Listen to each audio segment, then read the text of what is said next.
캄보디아에서 발생한 흉악범죄와 관련해 이재명 대통령은 우리 국민에 대한 안전 확보를 지시했고 국민의힘은 늑장 대응이라면서 맞받아쳤습니다. 조기현 전 더불어민주당 법률위 부위원장, 원영섭 전 국민의힘 미디어 법률단장과 관련 내용 짚어보겠습니다. 두 분 어서 오세요. 네, 안녕하십니까. 네, 캄보디아에서 납치 감금된 한국인들이 극적으로 구조가 됐습니다. 이 관련해서 정치권의 반응부터 보고 오겠습니다. 캄보디아, 미얀마, 태국 등 여러 나라에서 중국계 범죄 조직이 한국인을 납치해 범죄에 강제 동원하는 일이 급증하고 있습니다.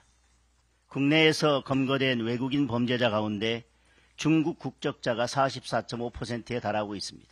그런데 정부는 지난달 29일부터 아무런 대책 없이 중국인 단체 관광객에 대해서 무비자 입국을 허용했습니다.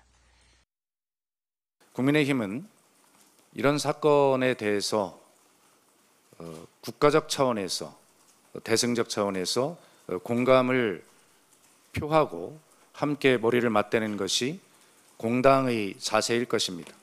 사건이 있을 때마다 그렇게 대통령과 정부의 발목을 잡고 늘어지는 그런 태도는 이제 그만 멈추어야 합니다.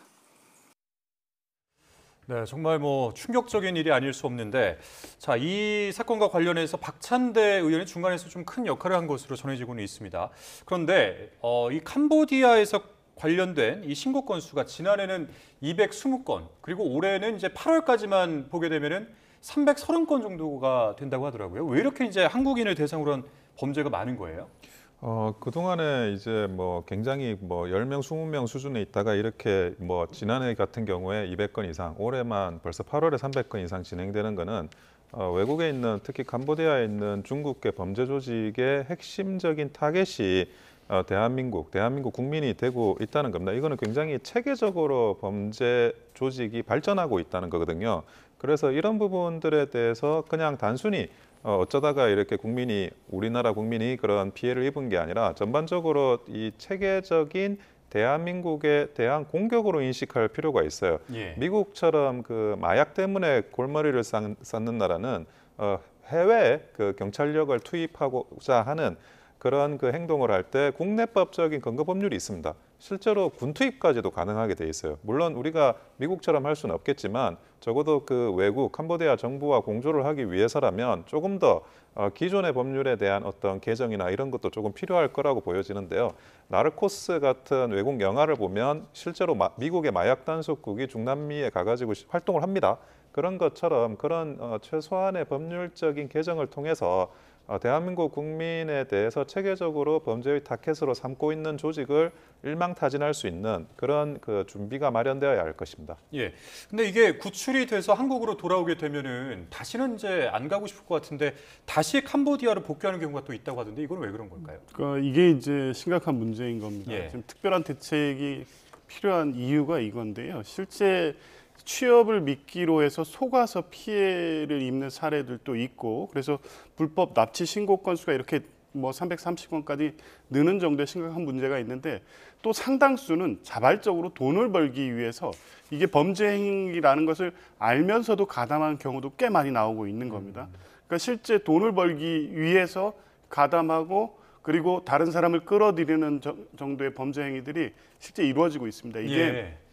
과거에는 중국이나 동남아 일대에서 보이스피싱 조직이 움직이는 형태였지만 최근에 캄보디아 사태의 경우에는 대규모 집단 이 범죄 이 활동지 건물 내지 지역을 하나를 잡아놓고 거기에 대규모 가담자를 끌어들이는 형태로, 특히 대한민국이 이 SNS라든가 온라인 기반이 강하기 때문에 보이스피싱 범죄 또 투자 사기 범죄가 유리한 상황입니다. 그래서 우리 국민들을 끌어들이고 있는 건데요.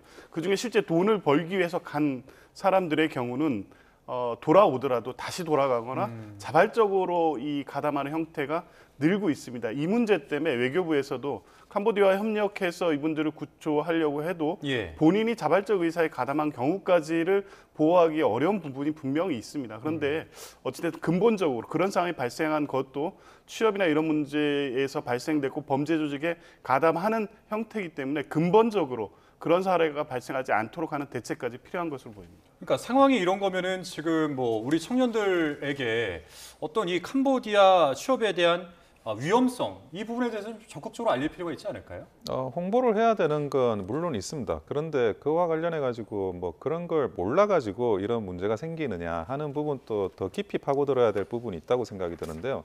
지금 뭐 SK텔레콤이나 아니면 롯데카드처럼 개인 정보가 유출이 되고 있어요. 그것도 중국 소행이라고 추정은 되고 있는데 예. 지금 캄보디아에 있는 이 범죄 단체도 중국계 단체라고 하고 있습니다. 그러면 그런 어떤 개인 정보나 이런 것들이 복합적으로 작용되지 않는가 그런 부분도 굉장히 좀 의심을 가지고 이런 구체적인 그런 접근을 해야 될 것 같고 물론 이제 홍보가 중요합니다. 캄보디아에 가면 위험하니까 조심해라 이런 이야기 하는 거는 필요한데 단순히 이게 홍보만으로 해결되는 건지 사기를 당하는 사람한테 왜 사기 당했냐고 하는 것처럼 좀 하나만한 이야기를 하는 게 아닌가 하는 생각이 좀 들어요. 그러니까 애초부터 그런 범죄 집단들이 뭐 아까도 말씀하셨지만 SNS 통해 가지고 주로 접근을 시작을 하거든요. 예. 그러니까 그 SNS의 그 접근 포인트가 되는 개인 정보가 지금 우리나라에서 곳곳에 유출되고 있는데 그런 것부터 일단 막고 들어가야 되지 않나 하는 그런 좀 구체적인 자구책이 마련돼야 될 거로 보입니다. 네, 이 부분도 이야기를 한번 해보겠습니다. 이재명 대통령이 외교부에 총력 대응을 지시를 했습니다만 지금 주 캄보디아 한국 대사가 지난 7월 이후부터 3개월째 공석이거든요. 이 부분 관련해서 국민의힘에서는 최전성에서 대응을 해야 할 한국 대사가 공석이다라고 하면서 부적절하다고 비판을 하고 있는데 어떤 입장이십니까? 대사 임명 절차는 빨리 진행되는 게 맞습니다. 그래야 캄보디아 당국과의 협력 관계를 이루는 데 있어서 필요하죠. 그런데 대사의 공석 때문에 이 상황이 발생한 것처럼 호도하는 것은 안 됩니다. 만약 7월 이후에만 발생된 문제라면 그 지적이 타당하고 이재명 정부에게 책임을 물을 수 있지만 이미 2022년부터 이 납치 사례의 건수가 급증하고 있었고 작년에 이미 위험 수위를 넘어섰고 실제 범죄가 계속 발생되고 있었던 상황인 겁니다. 그 과정에서 이제 대사가 7일로 기존 대사가 이임되고 지금 임명 과정에 있는 거죠. 대사의 공석과 사실 지금 이 사태 발생은 직접적인 인과관계는 없습니다. 다만 이후에 이 추가적인 피해 발생을 막기 위해서 대사를 조속히 임명할 필요가 있다 정도의 지적이면 충분한 걸 가지고 이걸 정치적이고 정략적 목적을 가지고 대사 미임명이 마치 이 상황의 전부의 원인인 것처럼 주장하는 것은 온당치 않고요. 또 아까 당동혁 대표는 정말 이 문제 사태 해결에 초당적인 협력을 할 의지를 가지고 얘기하는지 이해가 안 됩니다. 물론 이 범죄 조직이 중국계 범죄 조직인 것은 알려져 있습니다만 예. 이 문제를 중국인 무비자 입국 문제로 같이 연계시키면서 반중 정서, 반 중국인에 대한 혐오 정서를 지금 결부시켜서 정치적 어떤 반사 이익을 얻고자 이 사항을 악용하고 있습니다. 이게 타당한 것이냐는 문제 제기를 안 할 수가 없고요. 적어도 우리 국민 보호를 위해서는 여야가 달리 따로 있을 수 없는 거 아니겠습니까? 이 문제를 정치적으로 악용하는 것 그리고 중국과의 문제에 결부시켜서 반중 정서, 혐중 정서로 이용하는 이런 행태는 중단돼야 된다고 봅니다. 예. 자, 8월에 납치됐던 사건 한 가지를 보게 되면은 그러니까 구조되기 하루 전에 한 대학생이 이제 병원으로 이송 중에 사망한 것으로 그렇게 알려졌습니다. 그러면서 굉장히 이제 안타까움을 더했는데, 근데 이제 문제는 국내 송환이 좀 지연되고 있다고 하는데 이게 왜 그런 걸까요? 그러니까 참 답답한데요. 아마 유족 입장에서는 그런 그 사망자에 대한 그런 그 송환이 지연되고 있는 거에 대해서 굉장히 마음속 깊이 그런 안타까움을 느끼고 있을 겁니다. 근데 지금 그 외교적인 절차나 이런 것들이 결국 얼마나 캄보디아하고 공조를 잘 할 수 있느냐, 그게 모든 것의 핵심인데, 아까는 뭐 캄보디아 대사가 임명 안 된 건 큰 문제가 없더라고 하지만 예. 결국 어느 조직이든 장이 제대로 서 있어야 그 조직이 돌아갈 수밖에 없습니다. 이렇게 기민하게 지금 캄보디아에서 그 대한민국과의 협력이 이루어지지 않는 거는 저는 뭐 대사의 그런 공석도 어느 정도 작용을 하고 있다고 보고요. 그리고 무엇보다 지금 이 대사나 이런 부분들에 있어가지고 이런 현실을 반영한 뭐 단순히 이제 외교관도 좋지만 그런 국정원 출신이라든지 이렇게 그 범죄 조직에 대해서 기본적인 대응을 할 수 있는, 그리고 그 기본적인 대응에 대한 후속 조치를 할 수 있는 그런 인물로 대사가 임명돼야 되지 않나라는 생각도 하고 있습니다. 지금 캄보디아 같은 경우에는 대표적으로 그 북한과 외교 관계가 양호한 나라입니다. 그런 부분들 때문에 사실 뭐 여러 가지 뭐 의심 가는 이런 상황들이 많이 생기고 있는데 이런 부분들도 아울러서 조율할 수 있는 그런 대사의 임명이 꼭 필요하다고 보여집니다. 예, 뭐 국내 송환이 좀 지연되고 있는 이유에 대해서 대사 공석 문제를 좀 들어주셨는데 사실 이제 뭐 정치권이 현재 정쟁 중이기는 합니다만은 이런 문제에 대해서는 대승적으로 좀 힘을 모아야 되는 건 아닌가 이런 생각이 좀 드는데요. 당연하죠. 예. 이것은 그냥 몇몇 피해 발생 사례고 그 사안 자체가 심각해서의 정도가 아니라 우리 젊은이들이 취업 문제로 속아서 내지는 처음엔 속아서 갔다가도 범죄 행위에 가담하는 행태고 그 정도가 매우 심각해서 있는 피해가 사망에 이르는 정도의 사건입니다. 여기에 여야가 어디 있습니까? 우리 국민 보호를 위해서는 다른 것 모두 차치하고 일단 추가적인 피해가 발생하지 않도록 하고 돌아가신 국민을 하루속히 돌아올 수 있게 하고 거기에 가담돼 있는 분들이 추가적인 범죄 행위 나가지 않도록 현지 경찰과 협조하는 체계를 구축하거나 하는 등의 전방위적인 조치가 필요한 겁니다. 그래서 우리 이재명 대통령께서도 그 부분을 언급했고 국가수사본부장이 캄보디아 현지를 직접 방문할 계획도 밝히고 있습니다. 이제 실질적 대응이 이루어지고 있는 것이고요. 야당과의 협력 방안에는 뭐가 있을까요? 당연히 이 대화 이게 아마 국감에서 다뤄지지 않겠습니까? 예. 그러니까 외교부의 조치가 적절했는지도 살펴볼 필요가 있습니다. 그러니까 자발적 가담자에 대한 조치 문제에 대해서 외교부가 설명하는 내용은 일견 합리적이긴 하지만 다른 한편으로 보면 그렇게 갈 수밖에 없는 조건과 환경이 마련된 것은 외교부 측 차원에서 근본적 대책이 필요했던 거죠. 결과적으로 그렇게 됐다고 해서 자발적 선택을 우리가 어떻게 막느냐. 캄보디아 경찰에서도 그런 부분에 대한 협조가 안 된다는 수준에서 그칠 것이 아니라 그 상황에 이르지 않도록 하는 사전적 예방 조치까지 외교부가 검토해야 되는 것이고 아마 이런 부분을 이번 국정감사 과정에서 여야가 적어도 다시는 이런 상황이 발생하도록 하는 데에는 예. 힘을 모아야 된다고 봅니다. 네, 아까 변호사님께서 잠깐 짚어주셨던 부분인데 잠깐 주제를 다시 돌려보겠습니다.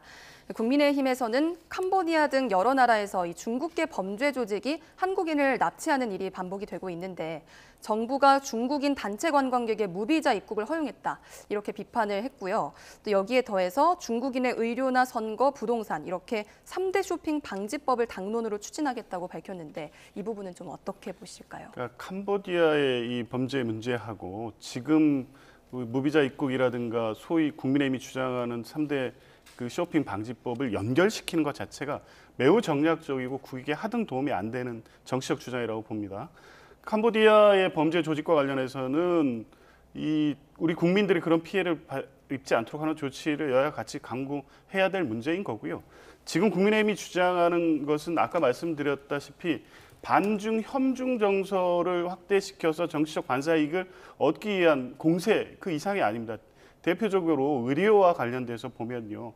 이걸 주장을 하려면 마치 돈을 내지 않고 의료 혜택만 입는 것처럼 주장하지만 실제 보험 급여를 납부한 것 비용 대비 급여를 받은 수준이 오히려 흑자 구조입니다. 그러니까 중국인들이 보험료를 낸 거에 비해서 실제 받은 혜택이 더 적다는 겁니다. 그러니까 무상 의료를 받는 것처럼 이렇게 호도될 문제가 아닌 거죠. 그리고 혹시나 이제 그런 문제가 있기 때문에 이 피부영자 요건을 강화하는 조치도 작년에 취한 바가 있습니다. 이렇게 대응을 하면 되는 거고요. 두 번째, 선거 쇼핑을 주장하는데요. 선거에 쇼핑이 어디 있습니까? 그리고 대선이나 국회의원 선거에는 외국인들이 투표 못합니다.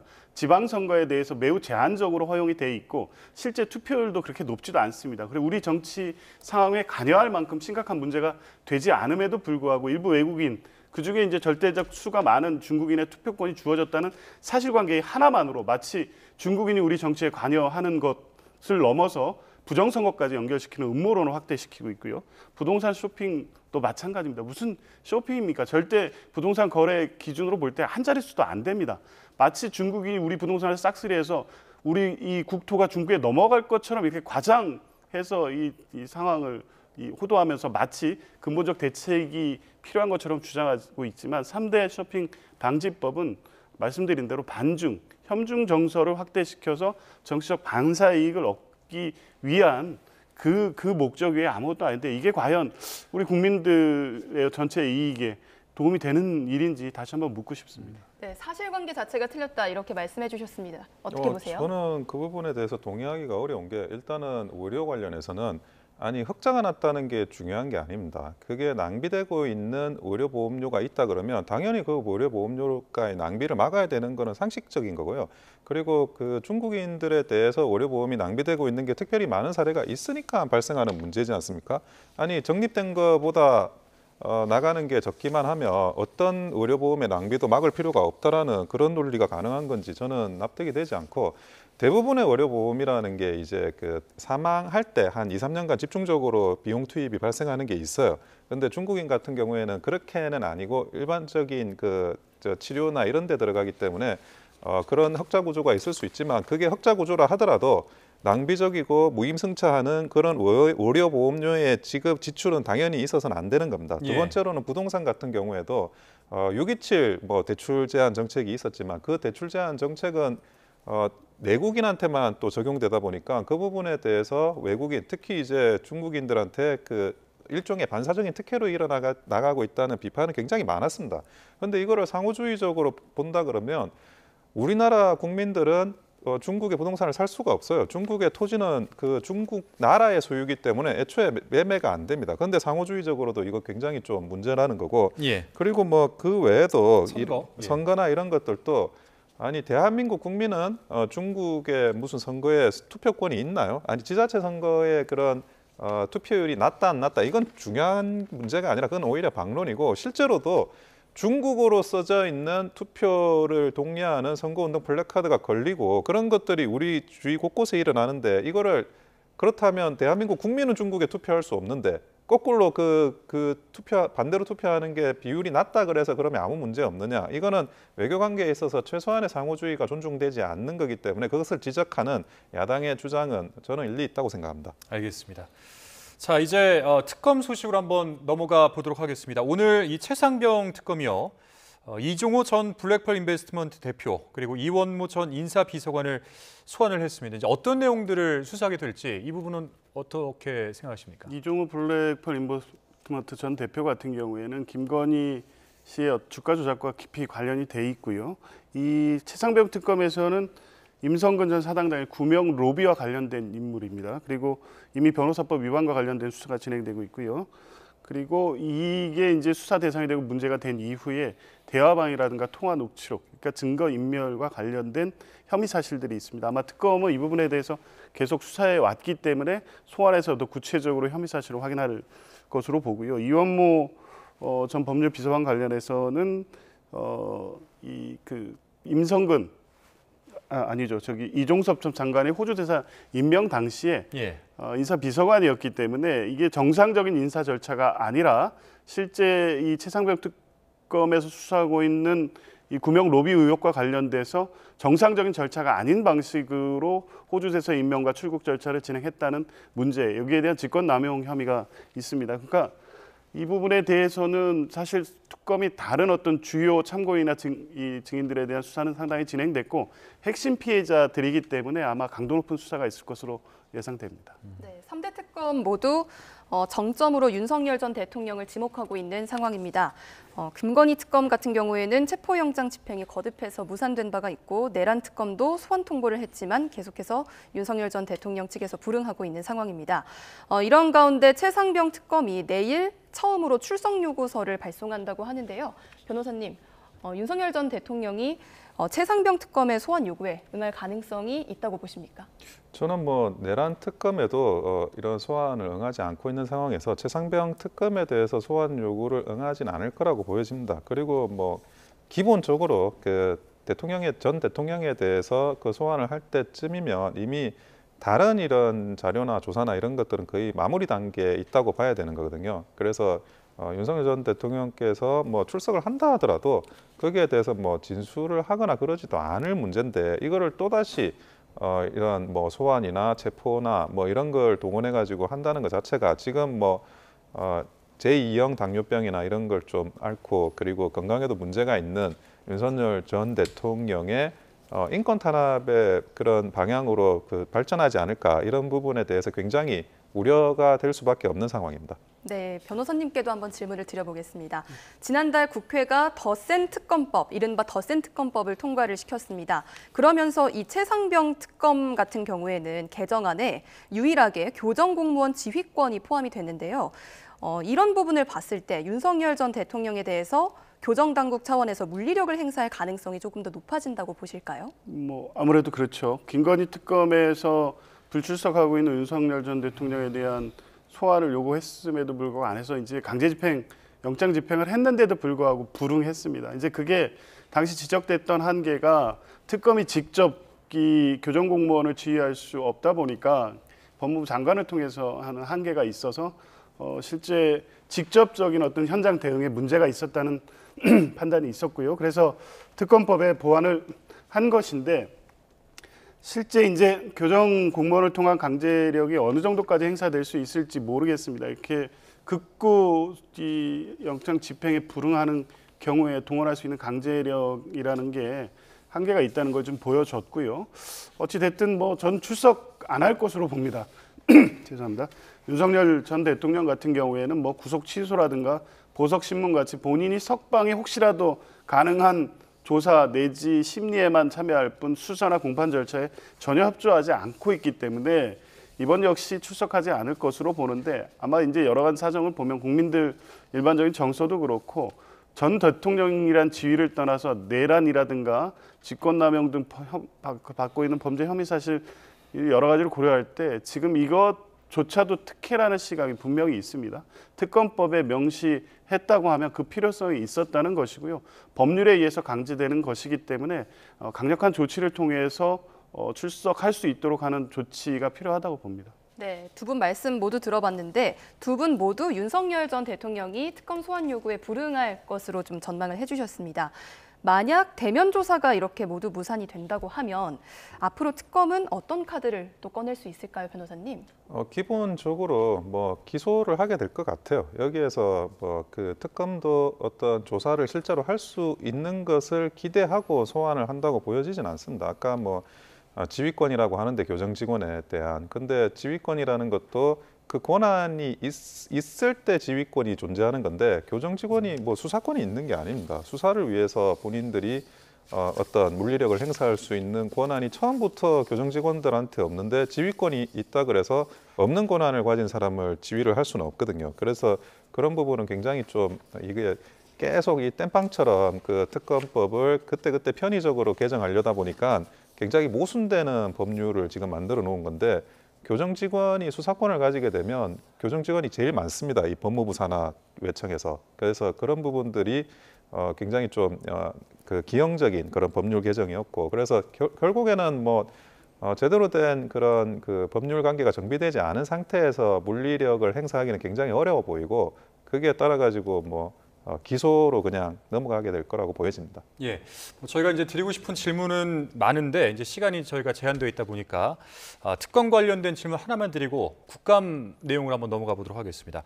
자, 내란 특검 같은 경우에는 박성재 전 법무부 장관에 대한 영장 실질 심사가 이제 모레 열리게 되는데 내란의 이제 중요 임무 종사자인가, 직권 남용을 했는가, 뭐 이 두 가지 혐의를 받고 있습니다. 어떻게 전망하십니까? 뭐 저는 영장 발부 가능성이 매우 높다고 봅니다. 중요 임무 종사와 관련된 혐의 사실이 구체적이고 특검은 수사를 통해서 어느 정도 사실관계를 확인한 것으로 보입니다.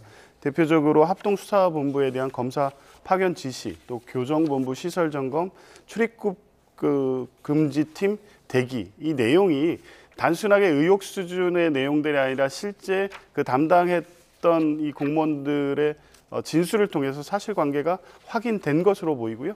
그렇다면 범죄 혐의 사실에 대한 소명 정도는 충분할 것으로 보고 그러면 구속의 필요성과 관련해서는 증거인멸이나 도주 우려가 있는데요.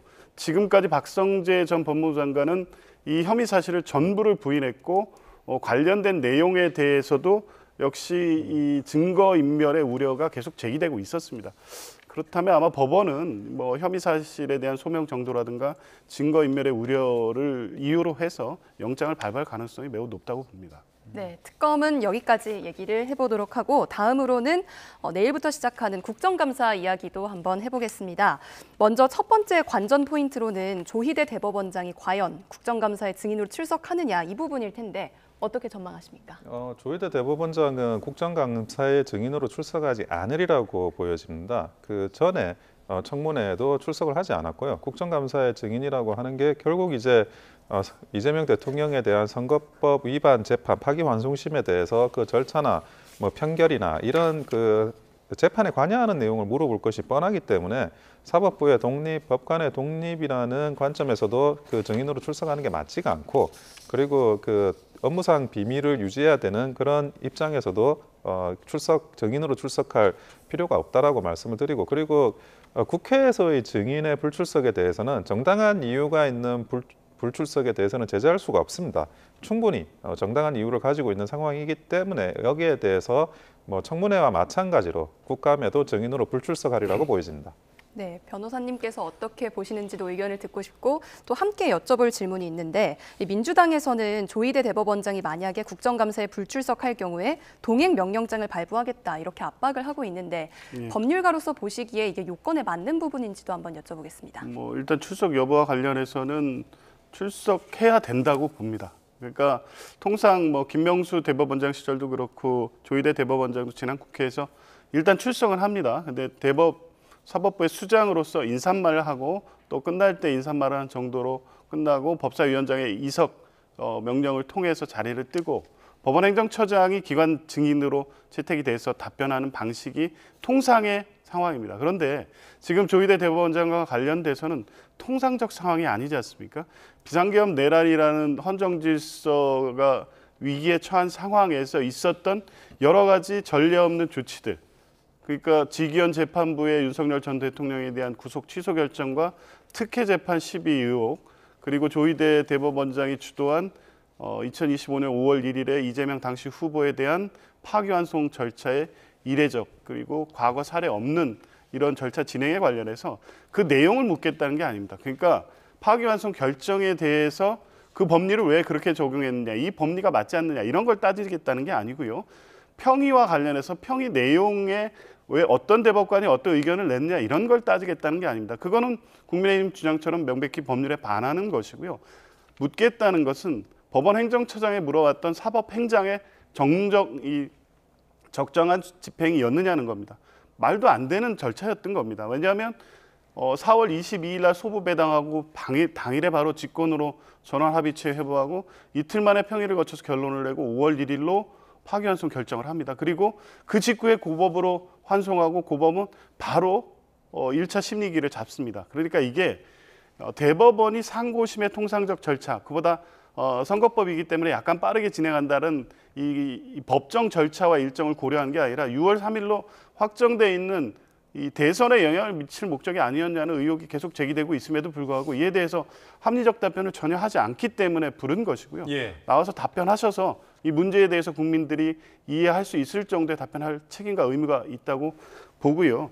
동행명령장 발부 같은 경우에는 사법부 수장인 대법원장의 그런 조치까지 가지 않기를 희망합니다. 그런데 원칙적으로 대응을 하겠다는 게 민주당의 입장인 거고요. 통상 동행명령은 이 출석을 압박하기 위한 방법이기 때문에 실제 동행명령장 발부까지 갈지는 좀 지켜봐야 될 것 같습니다. 예, 뭐 많은 관전 포인트 중에 하나인 이 조희대 대법원장이 과연 출석을 할 것이냐 이 부분에 대해서 짚어주셨고, 이제 또 다른 그 관전 포인트, 주목을 받고 있는 관전 포인트가 아마도 김현지 대통령실 제1부속실장의 이 출석 여부일 텐데 이 부분은 어떻게 전망하십니까? 마지막으로 여쭤보겠습니다. 당연히 김현지 제1부속실장은 출석을 해야 되고요. 뭐 그 국회에서 동의하면 하겠다 그러는데, 아니 정청래 민주당 대표가 김현지 실장이 출석 안 할 이유가 없다라고 이야기를 한 적이 있습니다. 박지원 의원도 그런 이야기를 했고, 심지어 우상호 정무수석은 그 부분에 대해서 국회가 동의하면 출석하기로 했다라고 했는데, 아니 그 민주당 대표인 정청래 대표가 이야기를 했으면 여야 동의된 거 아닙니까? 그런데 그런 부분을 가지고 또 다시 이렇게 시간 끌기식으로 무산시키려고 만약 민주당이 한다 그러면 그거는 도무지 그 납득이 안 되는, 국민을 우롱하고 기만하는 거라고 보여집니다. 네, 여기까지 듣겠습니다. 지금까지 조기현 전 더불어민주당 법률위 부위원장, 또 원영섭 전 국민의힘 미디어 법률단장과 관련 내용 짚어봤습니다. 두 분 감사합니다. 고맙습니다. 네.